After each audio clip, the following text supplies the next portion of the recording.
ನಮಸ್ತೆ ಎಲ್ಲರಿಗೂ. Lucky tips with ಗುರೂಜಿಗೆ ನಿಮ್ಮೆಲ್ಲರಿಗೂ ಸ್ವಾಗತ. ಮಕರ ರಾಶಿಯವರೇ, ಈ ವಿಡಿಯೋ ಯಾದೃಚ್ಛಿಕ ಅಲ್ಲ, ಸಮಯ ಕಳೆಯೋಕ್ಕೆ ಬಂದದ್ದು ಕೂಡ ಅಲ್ಲ. ದೇವರು ನಿಮಗೆ ಕಳಿಸಿರುವ ಒಂದು ಸಂಕೇತ. ನೀವು ಕಳೆದ ದಿನಗಳಲ್ಲಿ ಮೌನವಾಗಿ ತುಂಬ ಕಷ್ಟಪಟ್ಟಿದ್ದೀರಿ. ಯಾರಿಗೂ ಹೇಳದೆ ನೋವು ಅನ್ನೋದು ಸಹಿಸಿದ್ದೀರಿ. ಇನ್ನೆಷ್ಟು ದಿನ, ಇನ್ನೆಷ್ಟು ವರ್ಷಗಳು ಇನ್ನೆಷ್ಟು ತಿಂಗಳು ಅನ್ನೋ ಪ್ರಶ್ನೆ ನಿಮ್ಮೊಳಗೆ ಹಲವಾರು ಬಾರಿ ಬಂದು ಹೋಗಿದೆ. ಮಕರ ರಾಶಿಯವರೇ, ದೇವರು ಯಾವತ್ತೂ ತಾಳ್ಮೆಯಿಂದ ಎಲ್ಲವನ್ನು ನೋಡ್ತಾನೆ ಇರ್ತಾನೆ. ಆದರೆ ನಿಮ್ಮನ್ನು ಅವರು ಮರೆತಿರಲ್ಲ. ಈ ತಾಳ್ಮೆಯವರನ್ನು ಮರೆಯೋಕ್ಕೆ ಸಾಧ್ಯನೇ ಇಲ್ಲ. ನಿಷ್ಠೆಯವರನ್ನು ಕೈಬಿಟ್ಟಿಲ್ಲ. ಮುಂದಿನ ಕೆಲವು ತಿಂಗಳುಗಳಲ್ಲಿ ನಿಮ್ಮ ಜೀವನದ ಹಣಕಾಸಿನ ದಿಕ್ಕೆ ಬದಲಾಗಬಹುದು. ಈ ಸಾಲದ ಒತ್ತಡಗಳು ನಿಧಾನವಾಗಿ ದೂರ ಹೋಗುತ್ತೆ. ನೀವು ಏನೇ ಒಂದು ಕನಸು ಕಂಡಿದ್ರೂ ಕೂಡ ಆ ಕನಸು ನನಸಾಗುತ್ತೆ.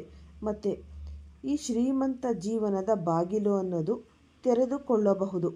ಆದರೆ ಏನಪ್ಪ ಒಂದು ಸತ್ಯ ಅಂತ ಅಂದರೆ, ಈ ಒಂದು ಅದೃಷ್ಟ ಅನ್ನೋದು ಶಾಶ್ವತವಲ್ಲ.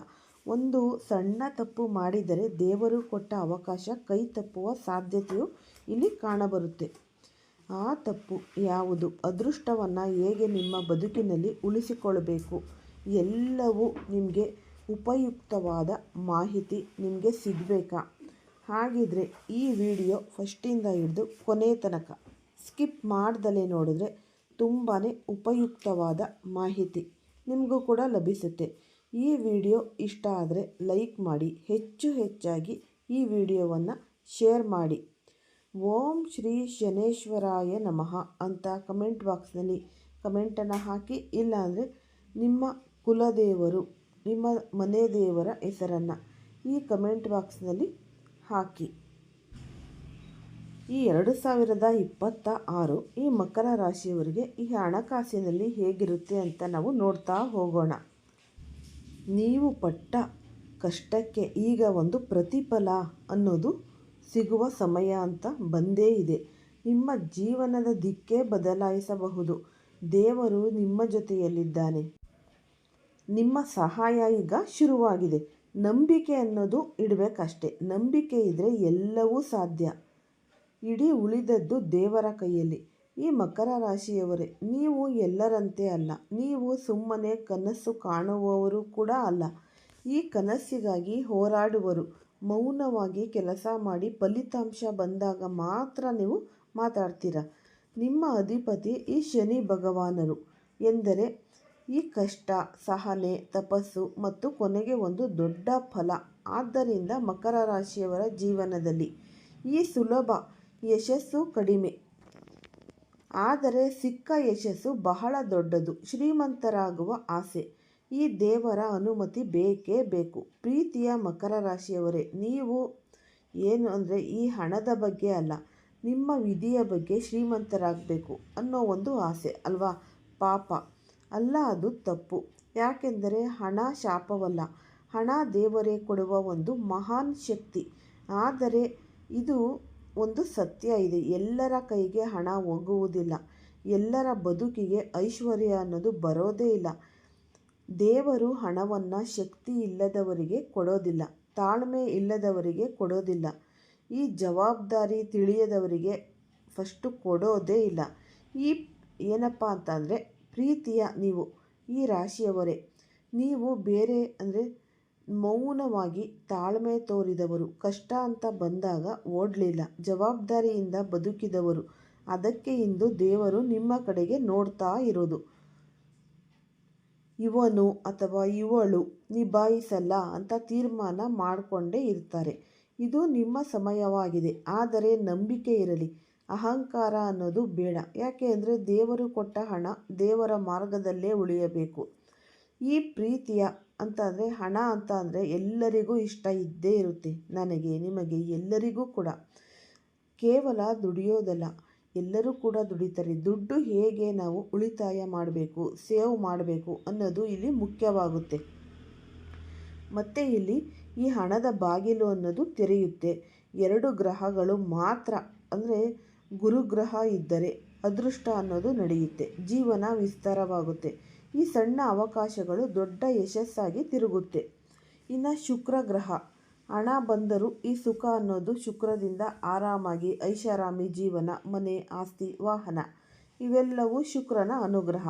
ಈ ಪ್ರೀತಿಯ ಮಕರ ರಾಶಿಯವರೇ, ನೀವು ಒಂದು ಕ್ಷಣ ಸ್ವಲ್ಪ ಯೋಚನೆ ಮಾಡಿ ಗಮನಿಸಿ. ಈ ಗುರು ಮಾರ್ಗ ಅನ್ನೋದು ತೋರುತ್ತಾನೆ, ಈ ಶುಕ್ರ ಮಾರ್ಗದಲ್ಲಿ ಸಂಪತ್ತನ್ನು ಹರಿಸುತ್ತಾನೆ. ಈ ಎರಡೂ ಗ್ರಹಗಳು ಒಟ್ಟಿಗೆ ಅಥವಾ ಸರಿಯಾದ ಸ್ಥಾನದಲ್ಲಿ ಬಂದರೆ ಅದು ಯೋಗ ಅಲ್ಲ, ಮಹಾವರ ಅಂತಲೇ ಅನ್ನಬಹುದು. ಈ ಬಡತನ ಅಧ್ಯಾಯ ಮುಗಿಯಿತು ಎಂದರ್ಥ, ಶ್ರೀಮಂತ ಜೀವನದ ಅಧ್ಯಾಯ ಶುರುವಾಗುತ್ತೆ. ಆದರೆ ನೀವು ಗಮನವಿಡಿ, ಈ ಯೋಗವನ್ನು ಹಿಡಿದುಕೊಂಡು ನಿಮ್ಮ ನಂಬಿಕೆ ಮತ್ತು ಶಿಸ್ತಿನ ಮೇಲೆ ನಿಂತಿದೆ.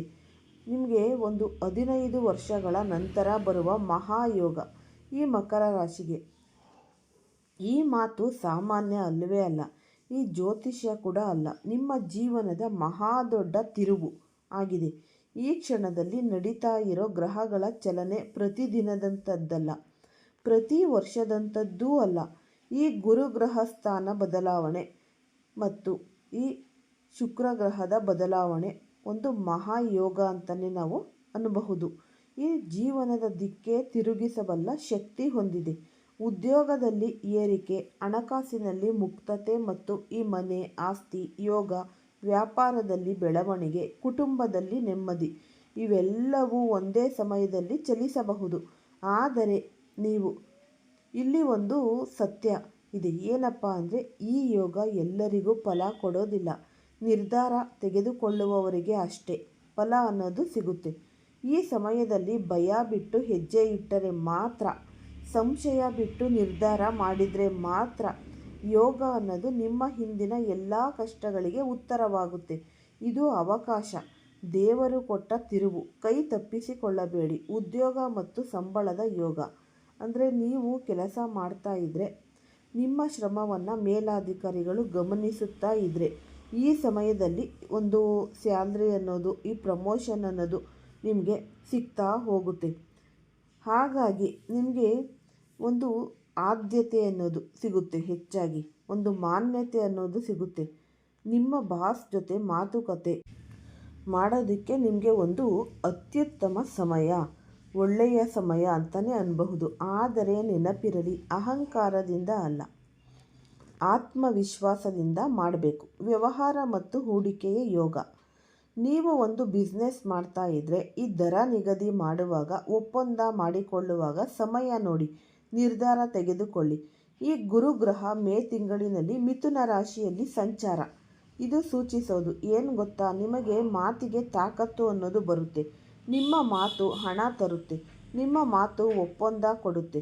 ಈ ಸಮಯದಲ್ಲಿ ಮಾತನಾಡುವುದಕ್ಕೆ ಹಿಂಜರಿಯಬೇಡಿ. ಭಾವನಾತ್ಮಕ ಶಕ್ತಿ ಮತ್ತು ದೇವರ ಆಶೀರ್ವಾದ ನಿಮಗೆ ಇದ್ದೇ ಇರುತ್ತೆ. ನೀವೊಂದು ಮಾತು ಕೇಳುವಾಗ ಸ್ವಲ್ಪ ನಿಧಾನವಾಗಿ ಉಸಿರೆಳೆಯಿರಿ. ಯಾಕೆಂದರೆ ನೀವು ಯಾರಿಗೂ ಹೇಳದ ನೋವಿನ ಬಗ್ಗೆ ನೀವು ಬಹಳ ಬಾರಿ ಒಳಗೊಳಗೆ ನೀವು ಮುರಿದಿದ್ದೀರಿ. ಈ ಕಣ್ಣೀರನ್ನು ನಗುವಲ್ಲಿ ಮುಚ್ಚಿಟ್ಟಿದ್ದೀರಿ, ಅಂದರೆ ಎಲ್ಲವೂ ಕೂಡ ಸಹಿಸಿದ್ದೀರಿ, ಅಂತಹ ತೀರ್ಮಾನ ಮಾಡಿಕೊಂಡಿದ್ದೀರಿ. ಆದರೆ ಒಂದು ಸತ್ಯ ಇದೆ, ದೇವರು ಮೌನವನ್ನು ಕೇಳ್ತಾನೆ, ಕಣ್ಣೀರನ್ನು ಎಣಿಸುತ್ತಾನೆ, ಸಹನೆಯ ಮೌಲ್ಯವನ್ನು ಮರೆತಿಲ್ಲ. ನೀವು ಕಷ್ಟ ಬಂದಾಗಲೂ ಈ ಸತ್ಯದ ಮಾರ್ಗ ಬಿಟ್ಟಿಲ್ಲ. ನೋವಿದ್ದರೂ ಯಾರಿಗೂ ಕೆಡುಕು ಅನ್ನೋದು ಮಾಡೇ ಇಲ್ಲ. ಸಮಯ ಬಂದರೆ ದೇವರು ನೋಡ್ತಾನೆ ಅನ್ನೋ ನಂಬಿಕೆ ಇಟ್ಟಿದ್ದೀರಿ. ಅದಕ್ಕೆ ಇವತ್ತು ಇದು ಯಾದೃಚ್ಛಿಕವಲ್ಲ, ಇದು ಕೃಪೆಯ ಸಂಕೇತ. ನಿಮ್ಮ ತಾಳ್ಮೆಗೆ ದೇವರು ಕೊಡುವ ಮಹಾ ಉತ್ತರ. ಈ ಶ್ರೀಮಂತ ಯೋಗ ಹಣಕ್ಕಿಂತ ದೊಡ್ಡದು, ಅದು ಗೌರವ, ನೆಮ್ಮದಿ, ಆಶೀರ್ವಾದದ ಒಂದು ಶುಭ ಫಲ. ನಿಮ್ಮ ಸಮಯ ಬಂದಿದೆ, ಶಾಂತವಾಗಿರಿ, ದೇವರನ್ನು ನಂಬಿರಿ. ಪ್ರೀತಿಯ ನೀವು ಈ ಮಕರ ರಾಶಿಯವರೇ, ಈ ಏನಪ್ಪ ಅಂದರೆ ಈ ಉಪಯುಕ್ತವಾದ ಮಾಹಿತಿ ನೀವು ಫಸ್ಟಿಂದ ಹಿಡಿದು ಕೊನೆ ತನಕ ನೋಡಿದ್ರೆ ಮಾತ್ರ ಇವೆಲ್ಲ ನಿಮಗೆ ಅರ್ಥ ಆಗೋದು. ನಂತರ ನಿಮ್ಮ ಹೃದಯ ಸ್ವಲ್ಪ ಹಗುರವಾಗಿದೆ, ಅಂದರೆ ಇನ್ನೂ ಎಲ್ಲವೂ ಮುಗಿದಿಲ್ಲ, ಆದರೆ ಈ ಭಾವನೆ ಅನ್ನೋದು ಬಂದಿದೆ, ದೇವರು ನನ್ನನ್ನು ನೋಡ್ತಾನೆ ಅನ್ನೋ ನಂಬಿಕೆ ಹುಟ್ಟಿದರೆ ಅದೇ ಈ ನಿಮಗೆ ಸಿಕ್ಕ ಒಂದು ದೊಡ್ಡ ಫಲ ಅಂತಲೇ ಅನ್ನಬಹುದು. ನೀವು ಬಹಳ ದಿನಗಳಿಂದ ಕಷ್ಟದ ನಡುವೆ ನಂಬಿಕೆ ಉಳಿಸಿಕೊಂಡಿದ್ದೀರಿ. ಯಾರಿಗೂ ತೋರಿಸದೆ ದೇವರ ಜೊತೆ ಮಾತಾಡ್ತೀರಿ. ಒಂದು ದಿನ ನನ್ನ ಸಮಯ ಬರಲೇಬೇಕು ಅಂತ ಕಾಯುತ್ತಿದ್ದೀರಿ. ದೇವರು ಆ ಪ್ರಾರ್ಥನೆ ಕೇಳಿದಾಗ ಈಗ ಒಂದು ಸಣ್ಣ ಕೆಲಸ ಮಾಡಿ. ಅಂದರೆ ನಿಮ್ಮ ಮನೆ ದೇವರು, ನಿಮ್ಮ ಕುಲ ದೇವರಿಗೆ ಆದಷ್ಟು ವರ್ಷಕ್ಕೆ 2 ಬಾರಿಯಾದರೂ ಹೋಗಿ ಬನ್ನಿ. ತುಂಬ ದೂರ ಇದ್ದರೆ 1 ಸಾರಿಯಾದರೂ ನೀವು ಹೋಗಿ ಪೂಜೆಯನ್ನು ಮಾಡಿ, ನೀವು ಏನು ನೈವೇದ್ಯ ಕೊಡಬೇಕು ಭಕ್ತಾದಿಗಳಿಗೆ ಅದನ್ನೆಲ್ಲ ನೀವು ಹಂಚಿ ಬರೋದ್ರಿಂದ ನಿಮ್ಮ ಕಷ್ಟಗಳಿಗೆ ಒಂದು ಮುಕ್ತಾಯದ ದಿನಗಳು ಅಂತ ಶುರುವಾಗುತ್ತೆ. ನಿಮ್ಮ ಇಷ್ಟದ ದೇವರು ಅಂದರೆ ಯಾವುದಿದೆ ಅದಕ್ಕೂ ಕೂಡ ನೀವು ಅಭಿಷೇಕವನ್ನು ಮಾಡಿಸಿ. ನೀವು ಆದಷ್ಟು ಓಂ ಶನೇಶ್ವರಾಯ ನಮಃ ಅಂತ ಜಪಿಸಿ ಪಠಿಸಿ. ಈ ತಾಳ್ಮೆ ಅನ್ನೋದು ನಂಬಿಕೆ ಇದ್ದರೆ ಎಲ್ಲವೂ ಜೀವನದಲ್ಲಿ ಸಾಧಿಸ್ತೀರಿ. ಹಾಗಾಗಿ ಆದಷ್ಟು ಅದೃಷ್ಟಕ್ಕೆ ದಾರಿ ಅನ್ನೋದು ಮಾಡಿಕೊಡುತ್ತೆ. ಈ ಅದೃಷ್ಟ ಅನ್ನೋದು ಬಂದಾಗ ನೀವು ಲಕ್ಕಿ ಆಗ್ತೀರ. ಆಶೀರ್ವಾದ ಅನ್ನೋದು ನಿಮಗೆ ಯಾವುದೇ ಕೆಲಸದಲ್ಲಿ ಸಿಗುತ್ತೆ. ಈ ಉಪಯುಕ್ತವಾದ ಮಾಹಿತಿ ನಿಮಗೆಲ್ಲರಿಗೂ ಇಷ್ಟ ಆಗಿದೆ ಅಂತ ಭಾವಿಸ್ತೀನಿ. ಇಷ್ಟ ಆಗಿದ್ದರೆ ಲೈಕ್ ಮಾಡಿ, ಶೇರ್ ಮಾಡಿ, ಸಬ್ಸ್ಕ್ರೈಬ್ ಮಾಡಿ. ಎಲ್ಲರಿಗೂ ಸಹ ಧನ್ಯವಾದಗಳು.